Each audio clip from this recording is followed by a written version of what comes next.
Une exposition que vous pouvez retrouver jusqu'au 30 août.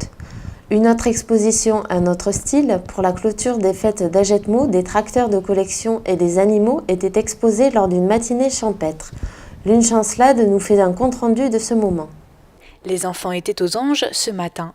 Le comice agricole, c'est le moment où les éleveurs exposent les bêtes, élevage bovin, chevaux, poulains, ânes et mules, mais aussi volailles et lapins. Même s'il y en a un peu moins chaque année, il reste quand même de quoi faire un bon nombre de caresses. Ça clôture traditionnellement le dernier jour des fêtes d'Agetmau. Donc historiquement, le comice agricole est très ancien. Malheureusement, au fil des années, la présentation des bêtes est de plus en plus difficile suite à des éleveurs qui ne se renouvellent pas. Et bien sûr, après la conjoncture quand même assez difficile dans le monde agricole, en particulier dans le monde bovin. Mais ça reste quand même une tradition et on fait le nécessaire pour que cette journée puisse continuer. Et rester une belle journée où beaucoup de personnes tiennent beaucoup à cette journée, viennent y participer. Ce n'est pas un concours. Voilà, on a voulu faire, c'est plus une promotion, donc c'est une présentation. Alors, les éleveurs amènent donc leurs bêtes pour les présenter. Et en plus cette année, c'est une nouveauté, les gens ont amené des voitures anciennes. Il y a toute une exposition de tracteurs anciens qui sont faits donc, par des gens d'Agetmau, des passionnés de mécanique et passionnés de vieux tracteurs qui exposent donc leurs vieux tracteurs. Et ensuite l'exposition des concessionnaires actuels qui sont aussi sponsors de notre journée, donc qui viennent exposer leur matériel.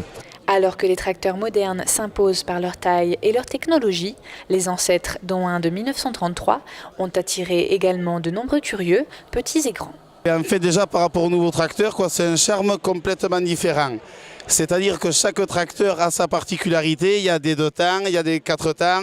Certains tracteurs démarrent à la main directement sur un volant, d'autres avec une manivelle, mais c'est des tracteurs qui demandent en fait très peu d'entretien. En fait, les tracteurs modernes, on ne va pas dire qu'ils sont plus fragiles parce qu'il ne faut pas quand même aller jusque-là, mais en fait c'est beaucoup plus complexe, ça demande beaucoup d'entretien, surtout question vidange, entretien, filtre à air. Voilà. À l'époque, ils savaient faire des choses rustiques et qui fonctionnaient. Ça, c'est une collection complète, l'une des plus belles collections d'ailleurs de France, de Marcel Coustet.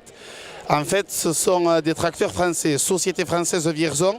Vierzon parce qu'en fait, c'était fabriqué dans la ville de Vierzon. Voilà. Ensuite, vous avez encore des tracteurs français, il y a un Vendeuvre. Là, tracteur orange, qui lui aussi était fabriqué dans la ville de Vendeuvre. Ensuite, il y a un très vieux John Deere, donc celui-là c'est le mien qui est arrivé ici par avion il y a à peu près 4 ans de ça. Ça c'est un tracteur américain de 1935. Actuellement j'ai à peu près une vingtaine de tracteurs de collection, 7 uniquement qui sont en fonction, tout simplement parce qu'il faut beaucoup de temps pour les restaurer. Ça prend énormément de temps, donc ça se fera. J'espère arriver en forme à la retraite pour pouvoir m'en occuper à plein temps.